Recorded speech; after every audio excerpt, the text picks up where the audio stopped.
जी, अगर ये बारिश यूं ही होती रही तो फिर कहीं हमारी ये झोपड़ी भी न रह जाए। ये देखकर हमारे पास एक आसरा यही है, अगर बारिश न रुकी तो हमारी ये फसल भी खराब हो जाएगी। कुमकुम और मनोज ये बातें कर ही रहे होते हैं, तभी उनके घर की छत उनके ऊपर गिर जाती है। राम राम राम राम राम राम राम। हे प्रभु, आज तो तूने बचा लिया। अगर तेरी कृपा ना होती तो आज मैं स्वर्ग में और यह नरक में होती। शुभ शुभ बोलो जी। अच्छा हुआ हम उस तरफ नहीं बैठे थे। चलो अब जल्दी से बाहर चलते हैं। अपनी झोपड़ी से बाहर आकर दोनों भैंसों के तबेले में थोड़ा समय गुजार लेते हैं। अब इतनी तेज बारिश में एक तरफ उनकी झोपड़ी टूट जाती है और दूसरी तरफ फसल भी पूरी तरह से बर्बाद हो जाती है। दोनों को अब जोरों की भूख लगती है। हे जी, बहुत भूख लगी है। ठीक है भाग्यवान, तुम यहीं रुको। मैं पड़ोस वाले पुरुषोत्तम भाई से कुछ खाने को मांग कर लाता हूँ। वो जल्दी से पुरुषोत्तम के घर जाता है, मगर उसके घर के भी हालात देखकर उसके अंदर जाने की हिम्मत नहीं होती। अच्छा हुआ मैं अंदर नहीं गया, वरना वो मुझसे ही उधार मांग लेता।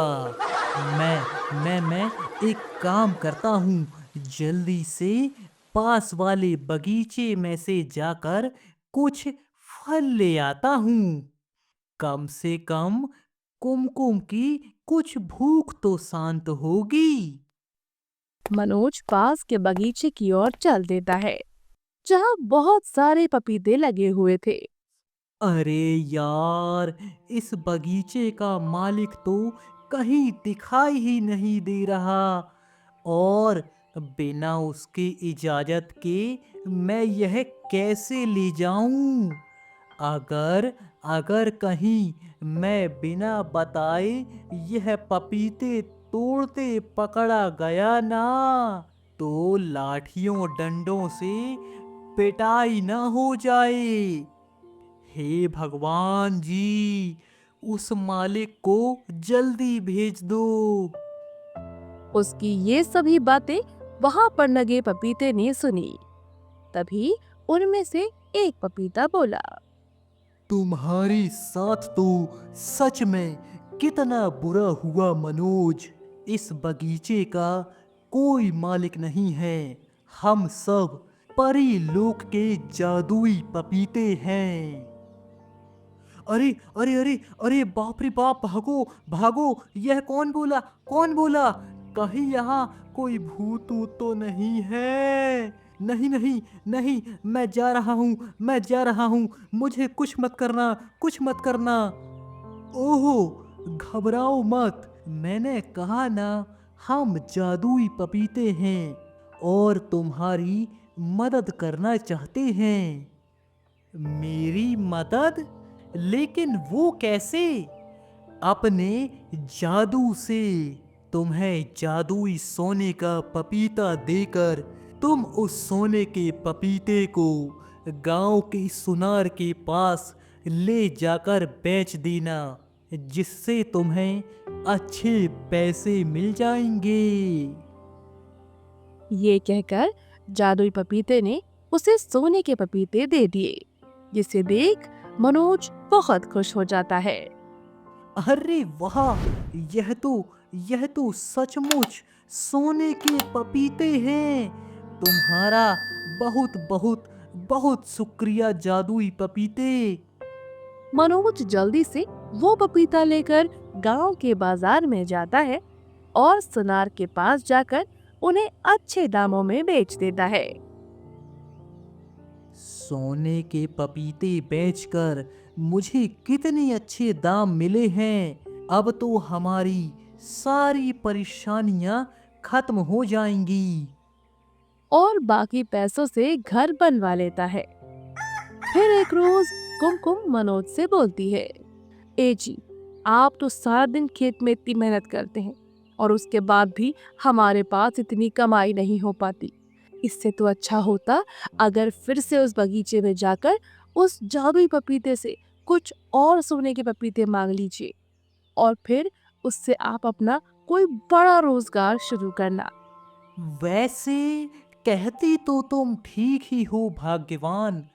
वैसे भी खेती के काम तो मौसम के ऊपर निर्भर करता है। मौसम खराब तो फसल खराब। मैं अभी उसके पास जाता हूँ। मनोज फिर से जादुई पपीते के पास जाता है। क्या हुआ मनोज? आज इतने दिनों बाद तुम यहाँ कैसे? अरे जादुई पपीते, मुझे मुझे फिर से तुम्हारी मदद की जरूरत आन पड़ी है। अब क्या बताऊं? खेती बाड़ी का काम तो है, मगर उसमें फसल का कोई भरोसा नहीं है। इसलिए फिर से तुम्हारी मदद चाहिए थी, ताकि ताकि खुद का काम शुरू कर सकूं। अगर अगर तुम मुझे जादुई सोने का पपीता दे दोगे तो मेरी बड़ी मदद हो जाएगी। अच्छा ठीक है, मैं तुम्हें एक और जादुई सोने का पपीता देता हूँ। तुम इन्हें बेचकर अपने लिए कोई अच्छा सा काम शुरू करना। अब गांव में कोई दूसरी अच्छी कपड़ों की दुकान नहीं थी, इसलिए वो गांव में कपड़ों की दुकान खोलने लगता है और उसकी अच्छी कमाई भी होने लगती है।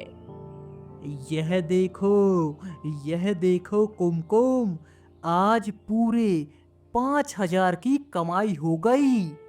अगर ऐसा ही रहा ना तो कुछ ही सालों में हम करोड़पति बन जाएंगे। लेकिन कुमकुम का ये सब देखकर भी लालच कम नहीं हुआ। उसने मनोज से कहा, वैसे हम शहर जाकर कपड़ों का बड़ा शोरूम खोल ले तो महीने के लाखों कमाएंगे। अरे नहीं नहीं भाग्यवान, ज्यादा लालच भी अच्छा नहीं है। हम गांव में रहकर भी अच्छा खासा कमा रहे हैं, इतना कि हर साल खुद का घर ले सकें। और बार बार यह जादुई पपीते से मदद लेना अच्छी बात नहीं। उसने वैसे भी अभी तक हमारी बहुत मदद की है। हाँ, तो एक बार और सही जी। और आप तो लोगों की भलाई ही कर रहे हो ना। अगर आप बड़ा शोरूम खोलेंगे तो वहाँ पर काम करने वालों को भी तो रखेंगे और साथ ही हम उनको रोजगार भी देंगे। और जो आपकी गांव वाली दुकान है ना, वो मैं संभाल लूंगी। अरे वाह सेठाइन, अब तक हम लोग सड़क पर सोते थे, अब तुम सीधे हवाई जहाज में सोने की सोच रही हो। वाह जी वाह। अब एक बार फिर मनोज उस जादुई पपीते के पास गया और उसे सारी बात बताई। जादुई पपीता समझ जाता है कि उसकी पत्नी के मन में लालच भर चुका है, लेकिन फिर भी वो एक बार फिर से उसकी मदद कर देता है। यह लो मनोज, इस सोने के पपीते को बेचकर तुम खुद का शोरूम खोल लो। लेकिन एक बात याद रखना, कभी किसी का हक मत मारना, क्योंकि मेरी दी हुई चीजें जितनी जल्दी आती हैं उतनी जल्दी चली भी जाती हैं। मनोज ने शहर जाकर अपना बड़ा शोरूम खोल लिया और गांव वाली दुकान कुमकुम देखने लगी। उसने काम पर एक औरत रेखा को रख लिया और जब तनख्वाह देने का वक्त आया तो ये क्या कुमकुम दीदी, ये तो 8,000 ही है, बात तो 10,000 की हुई थी। अरे तुम इतना अच्छा काम भी नहीं करती। अरे इतना ही काफी है, तुम इतने पैसों के लायक हो। दीदी आपको तो पता है, आपसे ज्यादा काम तो मैं ही करती हूँ। ये आप गलत कर रही हो दीदी, आप मुझे मेरे पूरे पैसे दीजिए, मुझे इनसे अपना घर चलाना है। अरे पैसे तो तुम्हें इतने ही मिलेंगे, रखने हो तो रखो, नहीं तो जाओ यहाँ से। जादुई पपीते से इतना कुछ मिलने के बाद भी और इतना पैसा कमाने के बाद भी कुमकुम दूसरे गरीब लोगों का हक मारने लगती है, जो बात जादुई पपीते को पसंद नहीं आती। इसलिए कुमकुम के व्यवहार की वजह से वो उनसे अपना सब कुछ छीन लेता है और वो लोग फिर से गरीब हो जाते हैं।